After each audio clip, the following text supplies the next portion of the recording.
In this world of technology, things are ever changing, rearranging. You need someone to help you out. I know someone who can. Come and take a journey with me as we go through the land of technology. You'll never be alone. You'll be with Paul Amadeus Lane in the tech zone. Welcome to the tech zone. We on our tech flow, and it's still a global market in case you didn't know. So many guests, we not trying to impress. Just wanna pass off the info. You could do the rest. See, there's no escaping tech.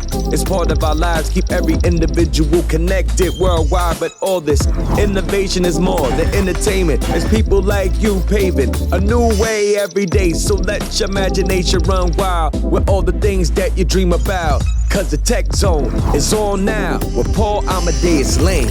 Blah. Come and take a journey with me as we go through the land of technology.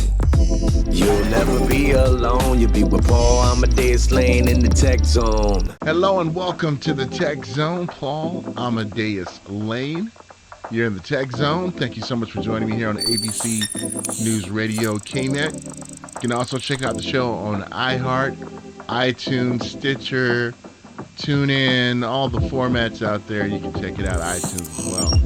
Got a great show planned for you today. We're going to be joined by just an amazing person who is using her platform to inspire.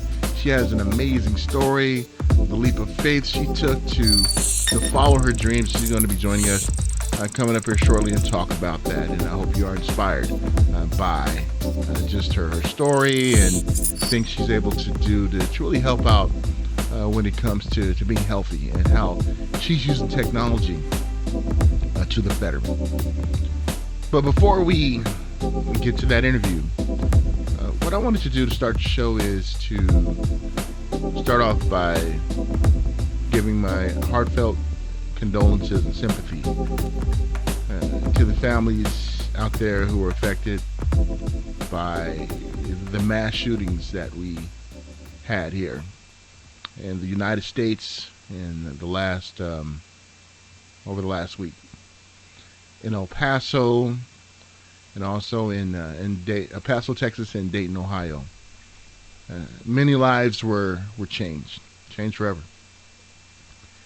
And I know when something like this happens, something that really rears its ugly head is social media. Social media sometimes takes a turn from giving condolences and asking the families what can we do to help them out during this time of tragedy and need, to hateful speech, justification speech, and just counterproductive measures out there. In particular, when we look at social media such as Twitter, I'm on Twitter a lot. You know, I check out some of the posts. I really don't post a lot. I post certain things that has to do with business related shows, interviews. But I often look back at people who are in positions of authority, either in the media, politicians, and I sit back and see how they react during tragedies. And to see how some have acted during tragedies, especially in the media. I thought it couldn't get as low as it did during the Parkland shooting. Sandy Hook, even though that was many years ago, we were on the air when that happened, we had to report on it. But just tell you, it's I guess I shouldn't be shocked, because you have people out there who just don't care. Friends, words matter. Words have consequences. If you think that words don't have consequences, I think you may be not looking at it in the right way. Maybe because you feel a certain way about a political candidate, maybe a religious leader, maybe even someone in a position of authority, maybe your boss, maybe your CEO, and you feel so much loyalty to them that it clouds your mind in the thinking that words don't matter. Words do matter. I remember I was about 12 or 13 years old, and I was hanging out with a bunch of friends.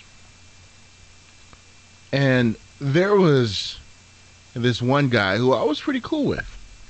And, you know, I don't know, being young and dumb, some of the guys I was hanging around with, I was like, yeah, he's talking all this noise, he's doing this, he's doing that.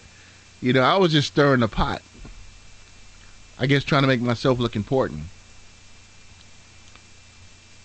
But to make a long story short, that young guy who I was talking about, almost got beat up by a couple of guys because of my big mouth. Now, the guys who was going to beat him up, they were at fault for wanting to beat him up. But guess who shouldered most of the blame, if not all the blame? It was me because of my big mouth. Because if I would have kept my mouth shut and not instigated anything, that never would have happened. I mean, it was crazy. Parents got involved in everything. Why? Because of my big mouth. So for you to think that words don't have consequences, think of it in this way. What if it's you? And what if I am running my mouth talking about you and saying, you know, this person did this person did that, you know, he's this and that, he's a menace, he is just doing this, he's doing that. And now someone who hears my words feels emboldened to go after you. You think I don't have no culpability? How would you feel? Would you say, well, words don't matter, Paul was just running his mouth? Now, would you think that I don't have any culpability or responsibility for stirring that pot? No, you would come after me. And you know you would. So don't sit there and try to give me this nonsense that words don't have consequences. Case in point, everyone knows who Alex Jones is. Well, during the Sandy Hook massacre, Alex Jones said that was a conspiracy theory, that the kids really didn't die. He and some other guy, you know, slandered this one father and his kid, saying his kid wasn't dead. And the parent sued. And the parent won. You know what Alex Jones said during his court case? He said he has a psychosis that makes him just say things like that. And I want to talk about people in the media, especially these people who are trying to make a name for themselves. Gosh. Consequences of your action. Just don't think for a minute that that your words don't matter. Consequences of your actions. I mean, you're on the radio thinking, oh, I'm this and that. Oh, this guy's bad, this guy's bad. We have to watch out for these people. We have to watch out for him. Just to get a few listeners. See, people remember that. See, long after people leave office, long after controversies pass, real life sinks in. And you know what doesn't? go away? Podcast. Podcasts don't go away. Videos don't go away. Tweets don't go away.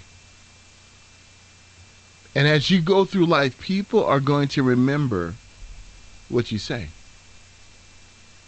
So think about what comes out of your mouth.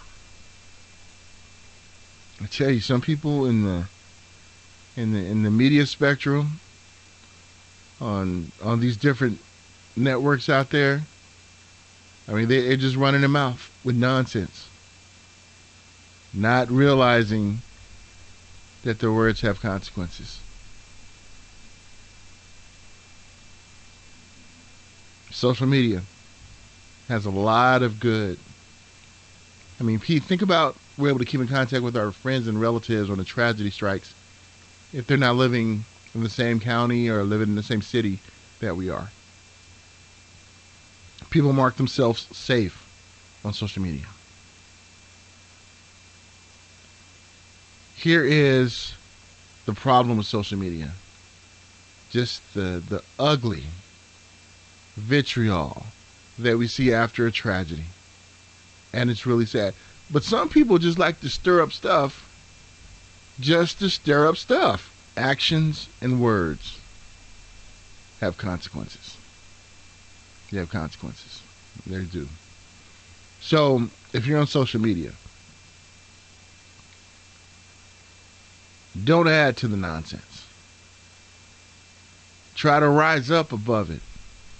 Try to see what we can do to help those in need. Those who are affected by tragedy. Not defending ones who may be dealing with the consequences of their words or the actions of what they say or what they tweet or what they post on social media. Talk about what can we do for the victims and their family. So, for ones out there who have faith in God, who believe in the Bible, remember the Bible says you reap what you sow. And that's true. So the next time you're trying to defend the indefensible, just remember, it's just what the Bible says, you reap what you sow. And being imperfect, sometimes we fall short of keeping our mouths shut or keeping the post where it should be positive, but we should be quick to apologize and say, my bad, I shouldn't have. All right, well, that's enough for me being on my soapbox today, but I'm telling you, it's just it gets very tiring. It's very frustrating. But let's pray for those who are affected by the tragedies in Dayton, Ohio, and El Paso, Texas. Yes. All right, so when we get back, we're going to be joined by an awesome guest talking about what she's doing, her passion, and I'm sure you're going to be inspired by that coming up. It's Paul Amadeus Lane in the Tech Zone. Be right back after these messages. I know someone who can. Come and take a journey with me as we go through the land of technology. You'll never be alone. You'll be with Paul Amadeus Lane in the Tech Zone.